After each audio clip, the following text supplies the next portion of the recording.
उपनिषद के प्रथम अध्याय के प्रथम बल्ली के पहले मंत्र को सुनते हैं। ओम कुसंहव वाजस्रवसः सर्ववेद समददा तस्यः नचिकेता नाम पुत्र आस। ओम इस सच्चिदानंद घन परमात्मा के नाम का स्मरण करके उपनिषद का आरंभ करते हैं। प्रसिद्ध है कि यज्ञ का फल चाहने वाले वाजसर्वा के पुत्र उद्दालक ने विश्वजीत यज्ञ में अपना सारा धन ब्राह्मणों को दे दिया। उसका नचिकेता नाम से प्रसिद्ध एक पुत्र था। गीता प्रेस की व्याख्या कहती है कि ग्रंथ के आरंभ में परमात्मा का स्मरण मंगल कारक है, इसलिए यहाँ सर्वप्रथम ओंकार का उच्चारण करके उपनिषद का आरंभ हुआ।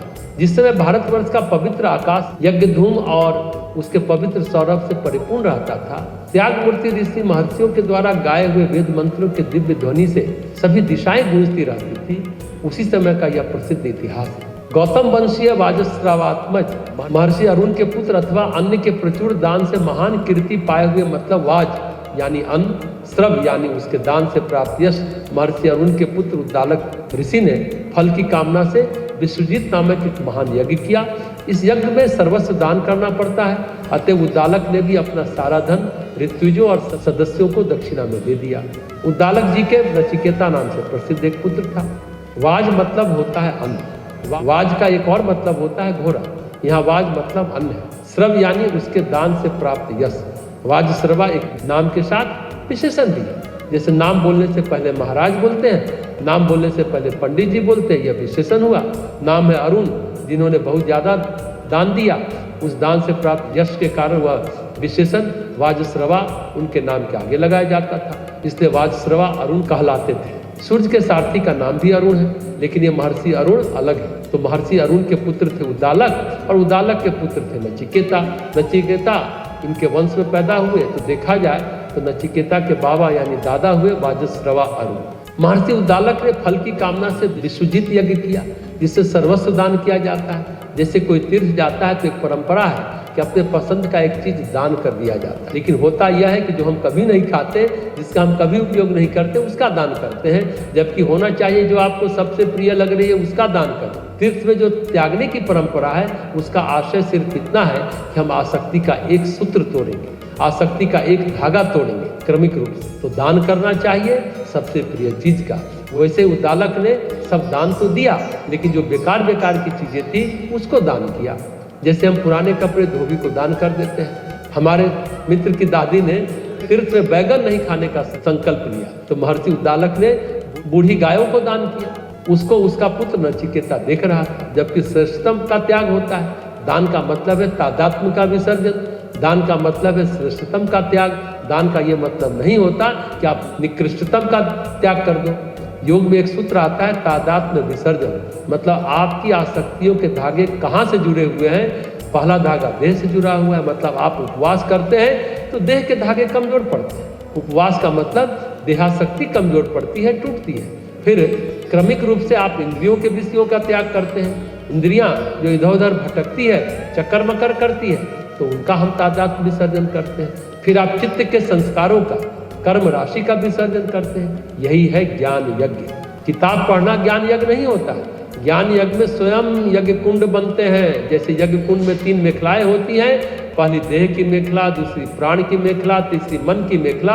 उसकी गहराई में वेदी होती है जिसमें हम आग जलाते हैं। तो चित्त भूमि वेदी है, वहां पर आपने ज्ञान की आग जलाई, ज्ञान की ज्योति प्रदीप्त, ज्ञान की आग जलेगी चिंतन मनन और निधिध्यासन से। उसके बाद उसमें आहुति देंगे तो ज्वाला और ज्यादा प्रज्वलित होगी। आहुति देंगे कर्मों की और संस्कारों की, तब जाकर ज्ञान यज्ञ पूरा होगा। सिर्फ किताब पढ़ लेने मात्र से ज्ञान यज्ञ पूरा नहीं होता।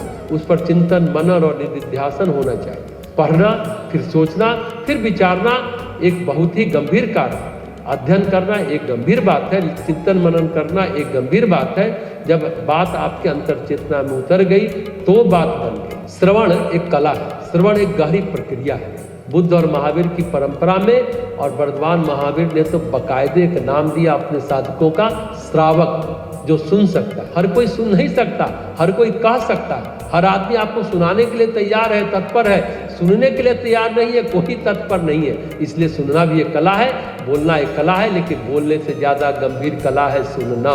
पुराने समय जो सुनता था उसे श्रुतिधर कहते थे, जो सुन करके धारण कर लेता था। तो हर चीज का बड़ा गूढ़ार्थ है, निहितार्थ है। हर चीज के बड़े गहन गहन अर्थ हैं। श्रुति स्मृति एक शास्त्र है, वो अलग है। यहाँ सिर्फ श्रुति का शब्दार्थ है सुनना। तो अरुण के पुत्र उद्दालक है, उनके साथ एक घटना घटी। उन्होंने दान दिया और बेटे ने दान देते हुए देखा ये हमारे पिताजी कैसा दान दे रहे हैं। बेटा संवेदनशील था, विचारशील था, बेटा समझदार था। बेटे की चित्त वृत्तियां आध्यात्मिक थी। देखा बूढ़ी गाय दान में दी जा रही है, ये कैसा विश्वजीत यज्ञ है, ये कैसा श्रेष्ठतम दान है, इससे कौन सा फल पिताजी को प्राप्त हो जाएगा। शायद इसलिए नचिकेता ने यम से दूसरे वरदान के रूप में अग्नि विद्या यानी यज्ञ के रहस्य को जानना चाहा, यज्ञ के मूल स्वरूप को जानना चाहा। आज कर्मकांड निष्फल क्यों हो गया है, निर्जीव क्यों हो गया। आज हम कोई स्तोत्र का पाठ करते हैं, आज का पाठ पठन नहीं है। पठन और पाठ दो अलग अलग चीजें हैं। सिर्फ शब्द या वाक्य पढ़ लिया वह है पठन, लेकिन शब्दों का रस हमारी चेतना में घुल रहा है। हमें शब्द अनुभूति प्रदान कर रहे हैं, हमें शब्द एहसास प्रदान कर रहे हैं। ये हुआ पाठ। पाठ का मतलब है शब्द के साथ रसानुभूति। हाँ, पठन और पाठ एक भी हो सकता है उनके लिए जो प्रज्ञावान है, जिसका चित्त उन्नत हो चुका है। आज पाठ निर्जीव क्यों हो गया है, इसलिए निर्जीव हो गया है क्योंकि पाठ में हम डूबते ही नहीं है। पाठ का अर्थ हम खोजते ही नहीं है, कर्मकांड का अर्थ खोजते ही नहीं है, पाठ में आपकी चेतना में बिंब बनते ही नहीं है, इसलिए पाठ हो गया निर्जीव, कर्मकांड हो गया निष्फल। लगता है आज धार्मिकता पर आसुरी कब्जा है। धार्मिकता केवल आडंबर लगता है, इसलिए लगता है धर्म ने अपना अर्थ खो सा दिया। श्री अरविंद कहते हैं एक जमाने में वेद मंत्र के द्वारा पुराने लोग समरसता और ईश्वरीय प्रकाश से अपनी आत्मा को नहलाया करते, लोग स्नान किया करते।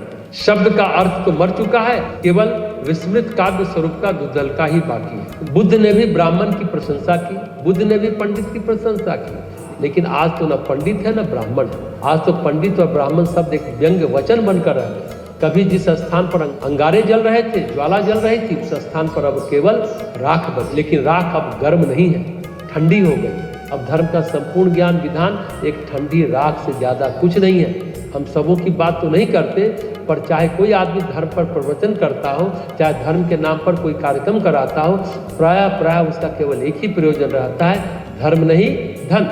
दूसरा प्रयोजन रहता है कि हमारे अनुयायी कितने बड़े हैं। ऐसा नहीं कि धन नहीं लेना चाहिए, जो दे सकता है तो दे, लेकिन उसको भी तो आप कुछ दे, उसको जीवन की समझ दे।